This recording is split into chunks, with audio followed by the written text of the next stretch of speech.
We started this speaker series around 4.5 years ago, and never have we explored the topic of storytelling. And what got me interested in Margot's work was my intense discomfort of speaking in front of an audience. Kind of ironic, huh? Since we have a speaker series. So to help my jitters, I tried working with the speaking coach who recommended Margot's book, and I loved it. So I'm so thrilled that Margot was willing to join us this evening to share her art form. Margot has literally been flown all over the world to teach people how to tell stories better. So we are so honored, and thank you so much for being here, Margot. Thank you for having me. So before we dive into how to tell a better story, will you please share a little bit about your background and how you landed in the world of storytelling? Yeah, I went to college for theater and never truly identified as an actor the way a lot of my friends did, but nonetheless went into that after college and found my way mostly in the comedy world right after that. Did a lot of, sorry, turn that off. Sorry about that, as you said. Quite all right. Did a lot of work in the comedy world, in stand-up, sketch, improv, etc. And then what happened was I really started to fall out of love with stand-up and started to really want to tell true stories. So I started sneaking in my stand-up gigs, telling about a full story instead of doing my set, and no one really noticed. So then from there, I started a storytelling show with a partner, which then evolved into a wild career in storytelling. But it all stemmed from stand-up not feeling like the right path for me. Well, help us understand, why is storytelling an important skill? And I know in the book you mentioned a story about Steve Jobs and when he was up on stage once. Yeah, and I believe it's the first iPhone launch in 2007, which it's hard to believe it was that recent. It feels like we've had iPhones forever, but seriously. Yeah, but when he does the first iPhone launch in that, and then his PowerPoint breaks, and in that moment he just has a story in his back pocket that he riffs with the audience, and it made him so likable and genuine and human, and rather than just a tech guru presenting about tech, he became a person in that moment, which really humanized the way that we looked at Apple products from that moment on, which was we identified it with this man and his stories that go along with it. And I just feel like, how many times has something gone wrong, that a presentation is broken, and then what's the story that you can pull out of your back pocket to say, or where there's an awkward silence in the room, and can you be the person to break that silence? It's something that happens constantly. When we get back to socializing, believe me, there'll be a lot of awkward silences because no one remembers how to do it. So wouldn't it be great for you to be the person to be able to open up that room with its good story? No kidding, I would love that. I am curious from the audience about, like, how many of you avoid telling stories just out of fear of botching it? Go ahead and put that in the chat area. Oh, avoid telling stories out of fear that you're going to blow it? Yeah, I'm just asking the audience to share, like, yes or no. Do you avoid telling stories because you're so afraid of botching it? I mean, I know that's one of my fears. Like, I'll even find a perfect time that I could interject with a funny story. And it's like I just freeze because I don't have the confidence. So we'll be going into that. But yes, there are lots of people saying yes, some never, which I am so impressed by. Or like, stories and jokes don't land, so you just don't tell them. Well, what do you think makes a good story? Brevity is one of the best things. Definitely brevity, definitely being self-aware of the situation. And there's something lately that's been my huge pet peeve, is a lack of self-awareness in telling a story. I just was watching the David Sedaris masterclass, and he was talking about how this story that he wrote inspired by the time that his sister went to a psychic, and he had a great self-awareness about it. He was like, look, I don't want to believe in psychics. I don't want to be this person. But then this thing happened, and the way he was explaining it was very self-aware, because most people, when they hear that, they go, oh God, here we go. And there seems to be, you can be yourself, but you have to be self-aware of the fact that if you're going to tell a story about your heavy-handed realization, or tell a story about the dream you had or something like that, be aware and kind of self-deprecating in the way that you tell it. And I think that that is a big thing that can make a story land socially, is self-awareness, making fun of yourself a little bit and not taking yourself too seriously, for sure.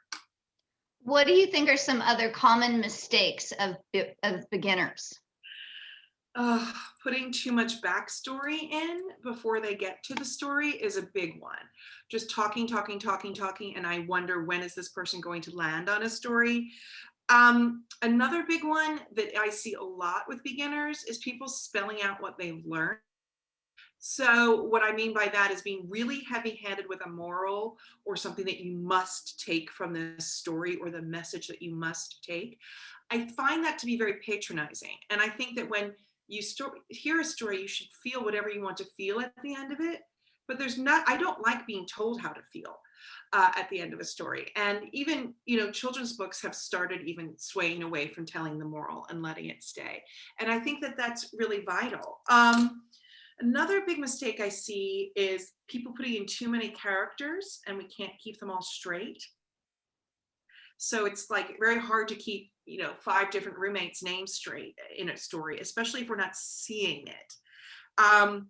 Another thing that I see people do is putting the ending of the story at the top. So they'll start the story by saying, I'm going to tell you how I met my husband, and then tell this whole story, and they've given away that this person at the end of the story ends up being their husband by the very beginning. I see that a lot. So, I mean, there's so many mistakes, and they're all fixable, and we're all learning, but I mean, I could go on forever. I'll tell you one more, which is telling a story that you're not over is a big problem. Telling a story that you're still knee deep in and that you don't have any perspective on is very problematic. So what I mean is, like, for example, just getting diagnosed with an illness and then telling a story about it the same you get that diagnosis, which is something that I see people do. It can be, and then people will say, oh, but look at Tig Notaro, she did this famous set like that. And I always say, yes, but she's the exception. Most people do not have the experience or the talent of her and can't get on stage right after a medical diagnosis. So, and not just that, anything. There's a lot of things that people aren't over, that they get up on stage and tell stories. And I'm guessing that's really common, just because it's front and center in your mind. So you do want to talk about it, and you do want to create a story around it. Yeah. So I could see that. So do you have recommendations for how to pick stories? Like, are you picking them from the past? Yeah, help us understand how to go about culling stories. I think any story that you're thinking about a lot, that's on the forefront of your mind, works. So if it's just something you found yourself socially telling, that really would be a great time to tell it. If you find yourself repeating it in a casual way, that might be something to formulate. Another thing, that if you start to look back at something and think, oh wait, now I think I understand what that was really about. I understand why I moved 7 times in my early 20s or something like that. Now you get the bigger story of that, then it's the time to tell it. But, past stories allow us to be reframed based on present experience. So sometimes it's a month after something that you realize what it was really about, and sometimes it's a decade. So it's really just, are you over it, able to take a step back and look at it and say, understand what that was really about? Then that's a great story to tell. And also, if it's one that you find yourself people asking you to tell all the time, that's also a great one to tell. So Margot, do you mean even like with this story that Steve Jobs told, like he had that in his back pocket, right? Mm-hmm. And I know that you had mentioned in the book that you thought it was good to always have a couple of stories ready to go in your back pocket. So say that would be an example, would be the ones that you tend to tell socially, but does that mean that you then curate that story a little bit? You build on that story a little bit more and almost rehearse it so that it gets better? You would construct it. So there, like, for example, I have a story that I tell often about something that happened at my uncle's funeral that I do tell socially a lot. But then when I told this on stage, I definitely literally put pen to paper and wrote it out, then revised it and looked at it and prepped it for the stage. Whereas I found the reason I did it is because I found myself telling it over and over and over again. But yes, the way I would tell that on stage is different than the way I would tell it socially. But that being said, there's nothing worse than someone socially telling a very prepped story to a group and trying to make it sound like they've just come up with it. You just never want someone to feel like they're performing in a social situation. So yeah, there was a difference for sure. So you had mentioned this great thing in the book about finding stories that, like, almost making stories happen. Yeah. So, and you mentioned, like, say yes, don't wait for things to happen to you, make them happen. And I just love that. I thought it was really inspiring. Will you talk a little bit about that? Yeah, it's really a way of life for me. I've realized that in order to tell great stories, you have to live life as a storyteller. And often that comes with putting yourself in uncomfortable situations, saying yes to things that make you uncomfortable, straying from routine. There's all things that I tend to live by. So the thing about not waiting for things to happen, make them happen, that's a really simple rule of script writing, in the sense that if you look at a main character in anything, it's almost always that they have made a decision to do something different, not that something just casually happened to them. So for example, if you look at The Sopranos, at the very beginning of it, in the pilot episode, he's this mobster that has a panic attack and faints in the pilot. That's something that happened to him, right? But you can't build a show around a mobster who fainted. So he makes an active choice that because he had a panic attack, that he's going to start to go to therapy. And from there, this becomes a show about a mobster in therapy and everything that unravels from there. And at the core of the show, the creator has always said that was a show about a mobster in therapy. But that's an active choice to go to therapy. Anyone who's ever done it, including myself, knows that is an active choice to decide you're going to do. If you make a story about things that happen to people, it's just, stories about people finally getting laid off from jobs they hate rather than quitting and making a change in their life. So I always say, be active in your own life, be the main character in your own life, make active choices, and tell stories about active rather than passive choices. Yeah. I love that. It's kind of like, I use the phrase of biting the ass out of life. Yeah. And it just provides more fodder for stories, right? Well, yeah. I mean, I guess it would be 2 years ago, I was invited on this.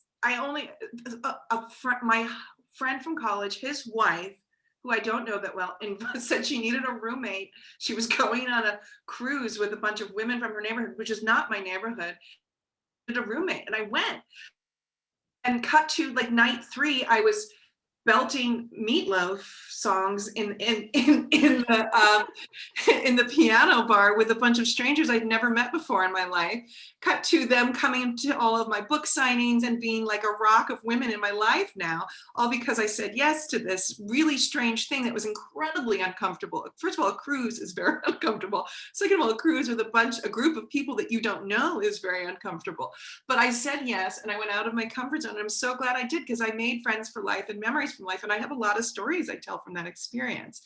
I mean, but it doesn't have to be something that that of course had somewhat of a financial commitment. There's also saying yes to things like, for example, I know people that for them to go to a bar and sit alone and not talk to anybody is out of their comfort zone, or for someone to go to a bar and sit alone and force themselves to talk to somebody is also out of their comfort zone. But both of those things can cause a story. So it doesn't have to be saying yes to things that cost money. It's like trying things out. Yep, that makes sense.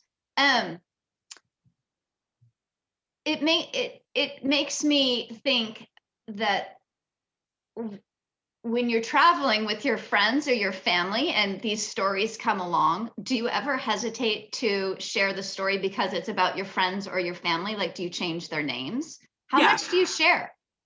I do change people's names and identifying characteristics all the time in stories. So I'll change even genders or where I know the person from. Um, I have a story about Allison, who I met from college, that became Anita, my friend from high school. You know, you change little things that make them unrecognizable.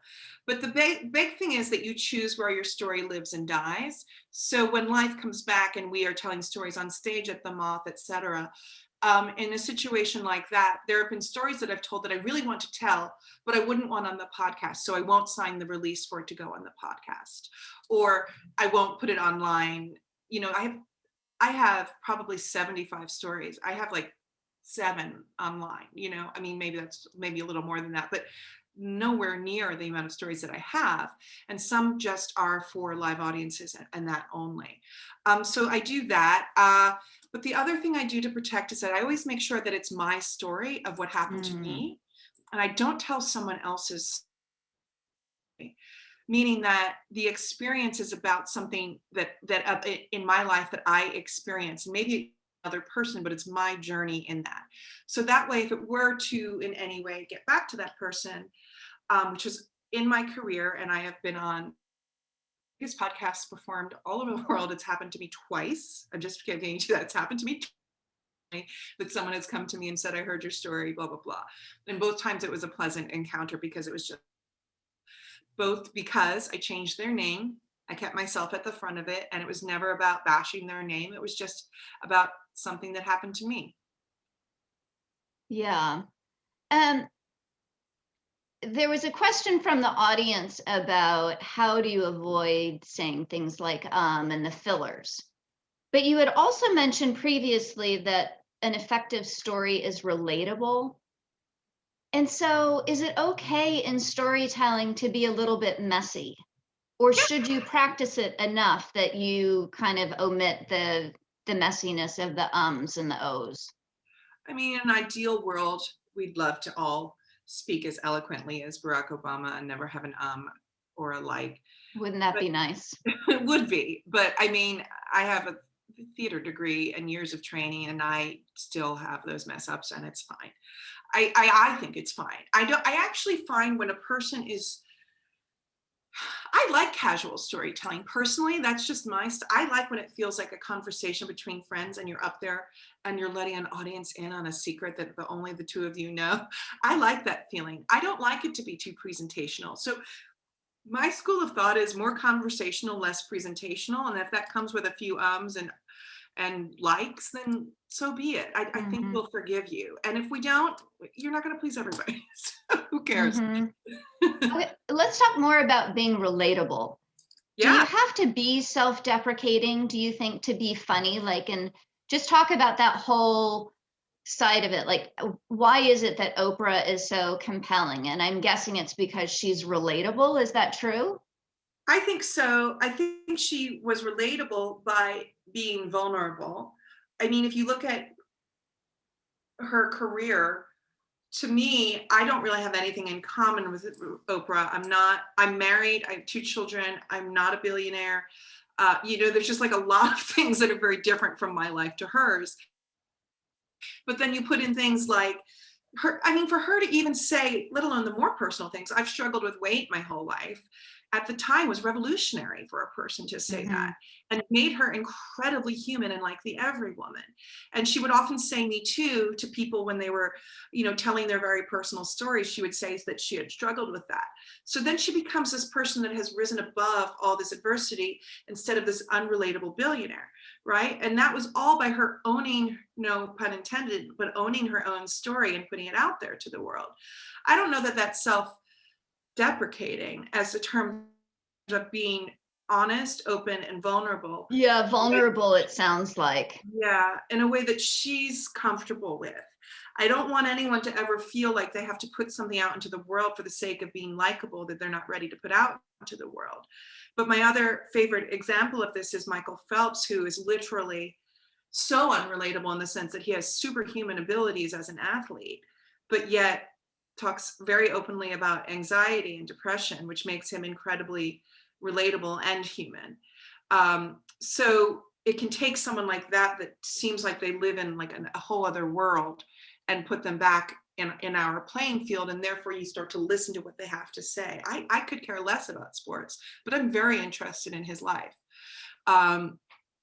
because of the vulnerability he's put out into the world. Do you find that when you're teaching people storytelling that it's tempting for your clients to exaggerate the truth? And is that allowed? Or, what are the parameters of reality? Or say like you don't remember the exact stories of a childhood story. Do you fill it in?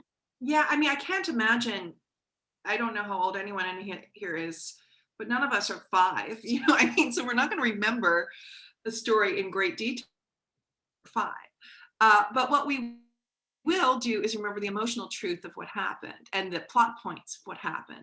Yeah, you can put in dialogue of what a person might have said, might have been wearing, the music you might have been listening to at the time. One of my favorite things to do is to look up the trends of the time of something that I'm talking about and see if that stirs up a memory. So if I'm telling a story from my life and the time period is around 1985, to look up what songs were popular or fashions were popular and see if that stirs a little bit of something that can make me remember that time in my life a little bit more. But the thing is that you can 100% say, we waited in line for 4.5 hours, and maybe if you were to somehow fact check 3, you still waited in line a very long time. But if you never entered the line, that's a problem. You're making up a whole story. But something small like that, sure. But one thing that I really would deter you from is fabricating an ending of a story to make it better, because what happens is life is so messy and sloppy. We don't have perfect endings to stories. And when a perfect ending is done to the end of a story, it really comes off as insincere. It really alienates your audience and makes you feel like this person is lying to me. So I encourage you to have truthful endings of a story rather than exaggerate them to give it a happy ending or a more exciting ending that you believe might work. There was just a question from the audience that I think is good, so I would love for you to answer it. I feel uncomfortable when I'm not speaking truthfully, so I'm wondering if you are using different people's names or changing the story slightly. Does it feel like lying? And how can you tell a story without feeling like you're not being truthful? How do you deal with that when you change people's names and stuff? I don't think it's lying at all to change a person's name. It's actually being kind and respectful of the person that didn't sign up to be in the story. So I would not look at that as lying at all, but instead doing a good deed, because believe me, we've all had moments that we would prefer not to be shared on stage. But if a person is sharing that on stage of their involvement in it, the least you can ask is they don't know it was you. So I think it's actually a much kinder thing to do, to share people's names and to not share people's names and identifying characteristics. I suppose you could also even say that, Prudence, just to say that you're changing the names because you don't want to, divulge We'll the call her person's Sally. identity. Yeah, you could say, we'll call her Sally, telling the story, and then the audience knows that you're changing a name. I often will give people a nickname, just to say something like, well, we'll call him long hair or something like that, and then like that's how we know, or man bun or something like that, and that's how we'll identify the person for the rest of the story. So there isn't even a name. And I guess you could make it funny, just like man bun. You could just make it a funny element of the story as well. Absolutely. Yeah. So that's one way to do it. But to me, I think it's a to do than to put someone else's business out there, because lying is problematic when you are lying about the emotional truth and the plot of the story. That's very problematic. But changing a person's name, I don't see as lying. I see it as respectful. Margot, how do you feel about going through the elements of a story? And would this be a good time to share your outline? Yeah. Okay, let's do it. Are you going to do that? Yeah, I'll pull it up right now. Here we go. Can you guys see it? I can. Great. Okay, so your story should have an arc, meaning a beginning, middle, and an end. And your story should be true, personal, with you as the star, and keep it concise. I'm going to say that I believe an audience tunes out at about 12 minutes, and I think the best stories are usually between 5 and 10. So keep it short. I really do believe less is more. Unless you're doing a one-person show, then it can be much longer. Emotion is often more important than plot. And what I mean by that is often we care more about how you felt about what was happening than what's actually happening, which gives you the freedom to tell stories about much smaller things, like a trip to the grocery store where something wild went on in your head. That could be quite a compelling story. In fact, I've literally heard that actual story and it was hilarious. But your emotional response is usually funnier than what's actually happening. And then from your emotional response to the plot, your voice emerges. So my personal thoughts as to what's happening in the grocery store might be different than Monica's personal thoughts, and that's what makes our voices different. Most people, and this goes for storytelling and other presentations, especially in a business setting, don't attach to fact, they attach to personal story. So if you can attach a story to a point you're trying to get across in a business setting, it can really help them retain what you're trying to say. Be vulnerable, but not self-indulgent. We talked a bit about that. Be over it, not in it. A great way to think about that is it a scar or is it a wound about a story? Be flawed, not perfect. So we tend to really relate to flawed characters and not relate so much to perfect characters. So what we do is we root for a flawed character to rise up and a perfect character to fall. Just remember that. Make sure your story has a universal theme. With that, I mean that it should have a feeling or a takeaway, not that you spell it out for the audience, but that you tell it from. So what I mean by that is you may be telling a story about your mom, but really it's all about the stories in your heart about tradition. Make sure that that universal theme comes through so the audience can pick up on bigger themes within the story. But don't. Can I interrupt for just a second? Yeah. I'm guessing some of you are furiously writing down all of these things, but I'm going to send this out by email afterwards. So you don't have to, you can just take notes. You don't have to write every word down. You're welcome. Okay, continue. Sorry. So like we said before, don't spell out the moral or the lesson of the story. Let the story speak for itself. And establish yourself as a clear character that we relate to and root for. And what I mean is, you should be a relatable main character. So what about you is relatable? What about you are things that we would root for? And I actually have people write this down. Why would I root for you? And think about that. And what about you makes you a relatable person? I just worked on this with a very high-powered lawyer that was having trouble with relatability. And we were able to find a lot of things that were actually relatable about him that he could tell stories about. Can you share some examples of that? So for example, he's very, very wealthy and he's speaking to juries a lot, right? So it's sometimes he feeling like he and the jury are on the same page. And he's like, I don't know, I tell these surfing stories and nobody's relating to me. And I was like, but do you love the beach? Do you love being outside at the beach? Is there something calming about that? Can you rephrase that you're a beach person, because the beach is for everyone and surfing is about, expensive gear and surfboards and wetsuits. But if you can just talk about, the way the ocean feels or being by water calms you, that's a different thing that everyone can tap into. And that makes you a more relatable person. So it was a minor adjustment that kept it true, but to just talk about that in a different manner would make him a little bit more relatable to the group of people that he was speaking with, if that makes sense. Yeah, it does. Thank you. You can't really talk about your trip on a private jet to all audiences. It will alienate you in a lot of ways. So you really want to try to be authentically connecting with the people that you're talking to, but at the same time being honest about who you are. So it's a delicate balance for those that are really high up there in the world.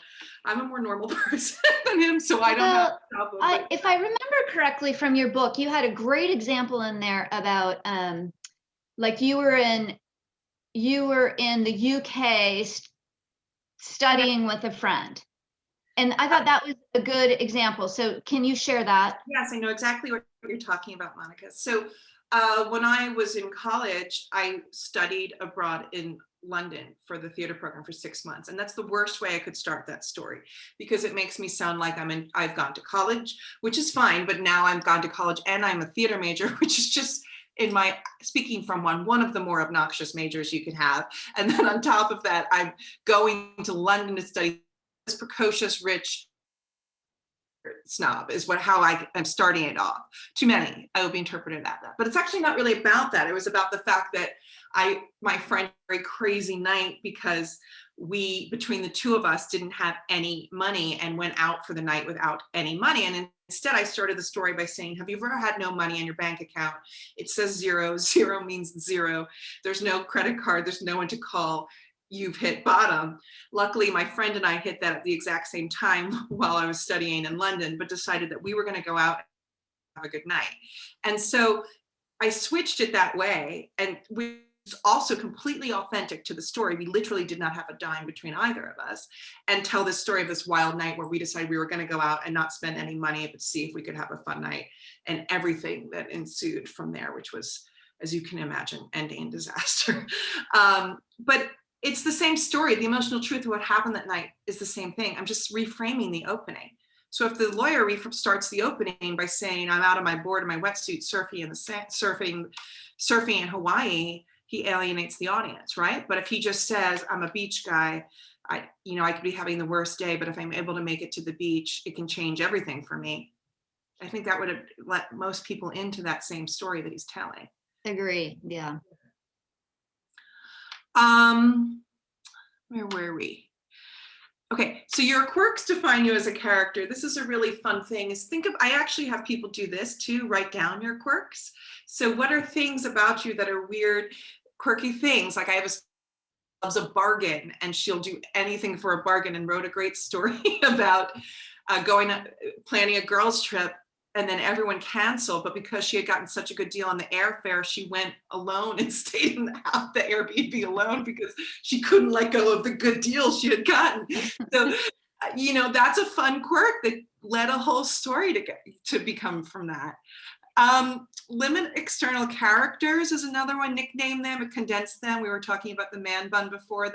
That's what I mean by that. It's easier to keep that straight than to remember who Carl was in your story. So sometimes if there's so many people, I try to make a composite character, which would be put a few people into one if they serve the same purpose in the story, which I don't view as lying, I view as being able to keep a story straight. If there's two people that are the roommate, do we need to have both? Do we need to be introduced to both, or can we make them one person to just move the story along and for you to tell your story? So that's a big thing, is that I tend to get very lost when there's a lot of characters, because remember, with oral storytelling, we don't see anything that you're telling, we can only hear you. So it's very hard to keep track of that. Whereas if you're watching a TV show of the Brady Bunch, we know who Carol versus, who's the Marcia is.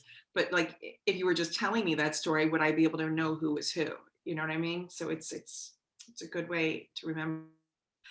I like when people add specific nostalgic references. We were talking about that before, but I find it really fun when a person tells me, the music, the name of the song, or the outfit that they put on for the time that it was. I love hearing, like the outfits that a person thought was cool when they get ready, or things like that. Because it brings you right back to that moment, doesn't it? For sure. And it just makes the person seem so likable. Or it just, I don't know, it just makes me laugh, because one person's version of a date, if you say I put on my best date outfit, I don't know much, but if you say I put on my best date outfit, with suspenders and a leather jacket, you're like, what is this person wearing? But it's to a visual, and it shows that. Okay, so I have to also ask you that question about if you're telling a story, say from high school, and you don't remember, I don't know, what shoes they were. Can you just like make up what was popular for the time that you probably had, or is that? Yeah, I mean, I have a weird memory where I remember things very, very well. Like it's it's almost a creepy memory, I would say. But I will say, so I'm a weird person to ask about that, but I mean, you can look at photographs, which is fun. That's a good idea. You can think about what was my favorite outfit at the time. I mean, you probably don't remember what you wore to the Thursday night dance, but you may remember your favorite outfit from high school. And so you can just put that in. I just had a woman last night who said, I chose from one of my 4 sweater vests. I chose the one with the flowers. That was going to make me win the game. You know, like she just was talking about sweater vests. Did she wear a sweater vest? Maybe, maybe not, but that's the style that she liked at the time, you know, and it worked really well for the story. So yeah, I mean, that might be a time to look up what was popular at the time and see if it triggers. I try not to lie too much, but get inspired by that and see if it triggers a memory. Yeah. Okay. Be an underdog in your story, be someone that we root for. We were talking about that earlier. And then it helps sometimes a nemesis, so we root for you even more. So if there's someone or something we can root against, so a person, obviously a bully or something like that, or a force like alcoholism is something we could root against in a story. So it doesn't necessarily have to be another person. And then just to construct a story, it's pretty simple. We do a brief intro of yourself as pertains to the story you're about to tell. We don't need to hear your whole life story, just what pertains to the story you're telling. Okay, can I ask for an example on that too? Like, go back to your uncle's wedding. Like, how much detail would you give? First of all, my uncle had many weddings. He had 3, but we're talking about his funeral in the story. Okay, I don't even think I was invited to the 3rd at that point. He was like, it's fine. Okay, so the funeral, what was your question? How would I introduce that? Yeah, like provide context for this. Like, how much detail would you get into about the intro? Well, I'll say this, the story, I have to say this, that the story is not about my uncle's funeral. It's about the fact that, see, goes back to universal theme. It's about the fact that I'm 50% Jewish, but going to that and everything that happened at it made me realize how much I really do identify as and attached to my Jewish heritage more than I thought. That's what the bigger picture of that story is. So the way I start is that I say, so I took one of those ancestry tests where you spit in a cup and they tell you who you really are. And it turns out that I'm really Jewish. And that's how I started. And then I say, the other half of me is this, and then that's it. And then I go into this whole story about my uncle, and then I come back to that at the end. Got it. Okay, so then the middle. The middle of that is a story that changed or affected you, that contains conflict and builds to a climax. So what I mean by it changing or affecting you is that you have to look at who were you at the top of the story and who are you at the end, and you can't be the same. You can't be a person that hates horses at the top and goes horseback riding and then hates horses at the end. So you have to look at something that has changed or affected you. And that's why it's like this silly thing of all of these crazy capers that happened at my uncle's funeral. It really changed and affected me very, very, very much. And contains conflict within that, because without conflict, you can't really build to the climax of a story. You do realize that everyone wants to hear the uncle's story, but I promised Margot I wouldn't ask her to share a story. So, okay. So this is an example of the arc. I'll tell it quick at the end. Sure, I have to really think about it. Yeah, okay. Okay, so the resolution and the conclusion is just the downside of that arc that you referred to. Yes, and then the resolution is you want to resolve it after the conflict, and then the conclusion would be where you wrap it all up. And at the end of that, there's an optional tag or PS. And what I mean by that is you might do a where are they now in person, like, by the way, 6 years later, I'm still at that job, let's say, or something like that, like a tag. Yeah, oh, I love that. Yeah. Okay, so I'm going to stop share. We're going to go back. I would like to also explore some tips for the performance.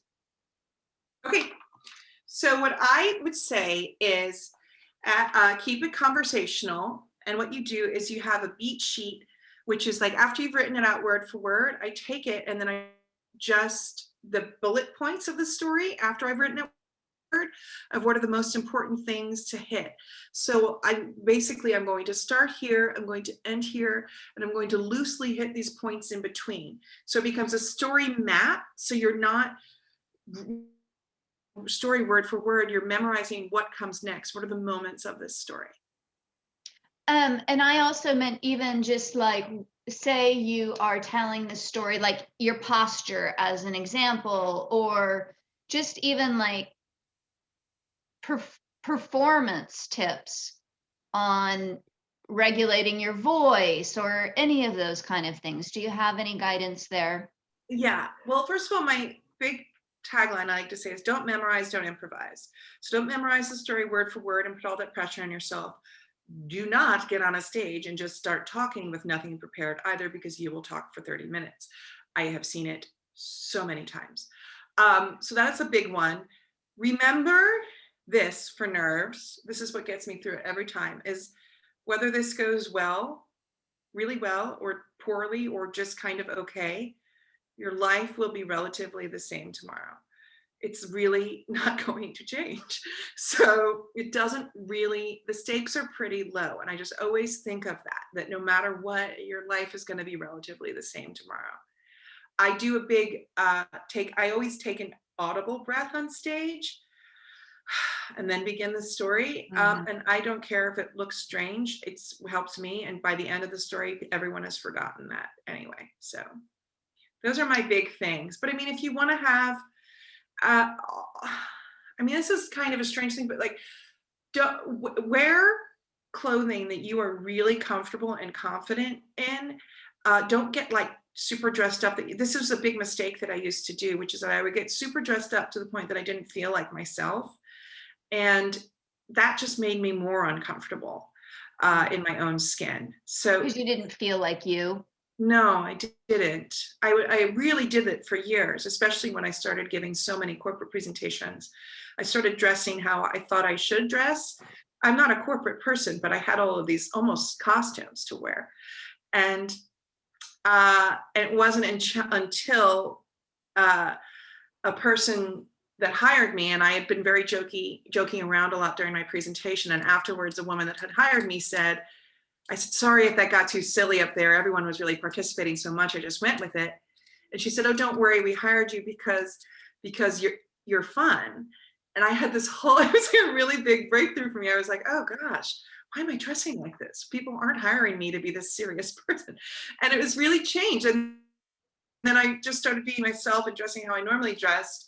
And I got even more work that way because I was just being myself. So I do think that when you put yourself in the tight dress or whatever it is that you feel uncomfortable in, it's just gonna come out in your storytelling or in whatever you're presenting. So be yourself.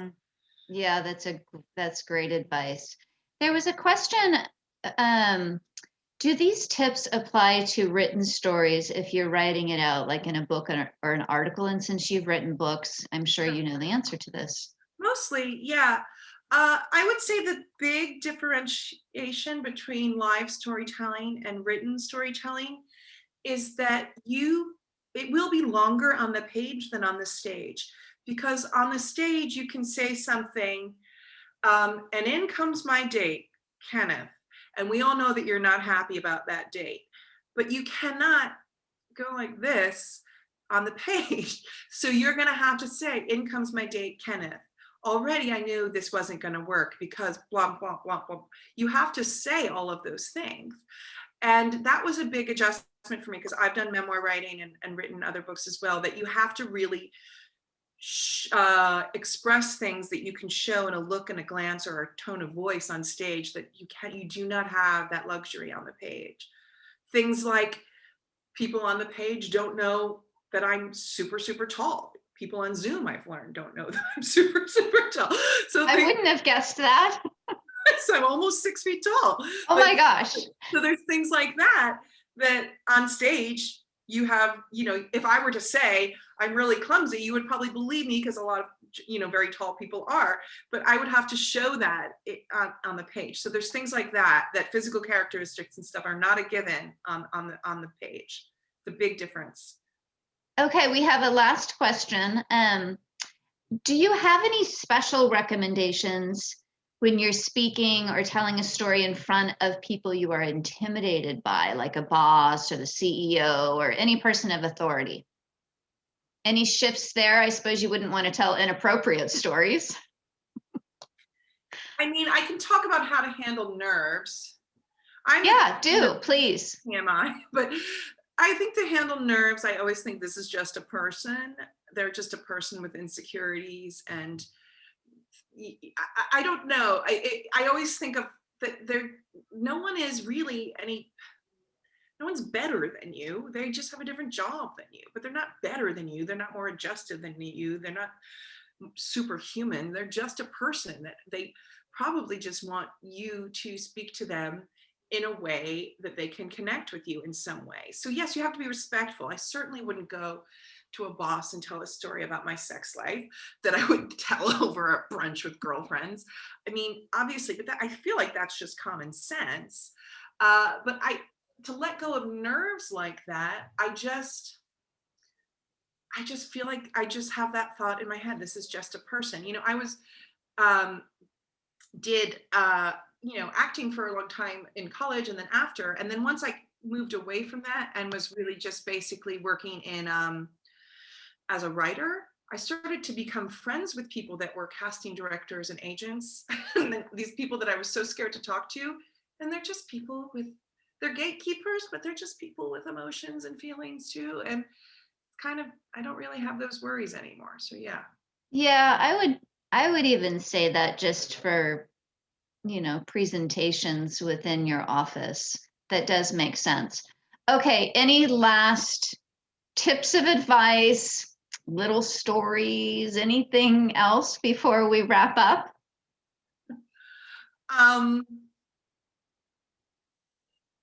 I would say a good tip of advice would be, I would say the biggest one for all of this is tell a story that you're over, but yet that you have fun telling. Start there. So start with the stories that you have the most fun telling, that make you the happiest.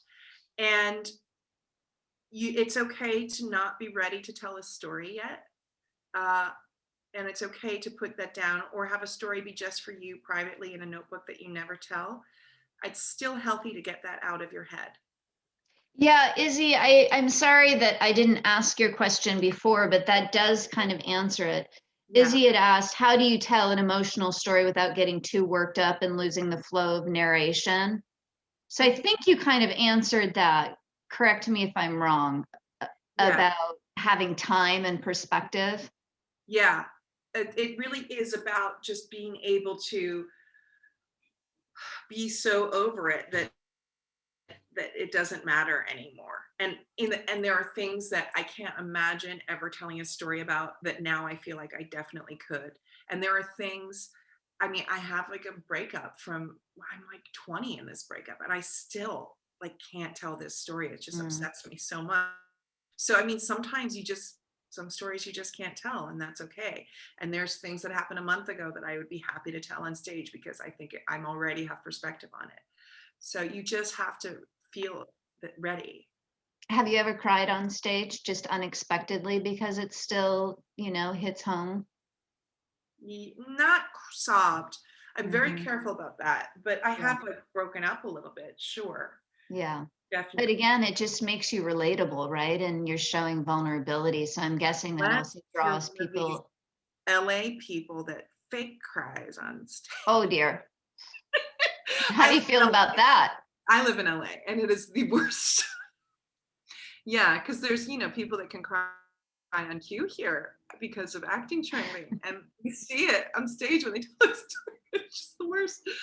I didn't see it. I don't mean to stereotype, but I never saw it in New York. But once I moved here, I've seen the fake cry. Interesting.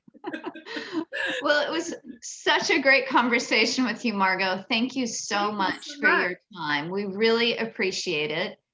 And before we wrap up, I am going to turn it over to Joni to talk about upcoming events.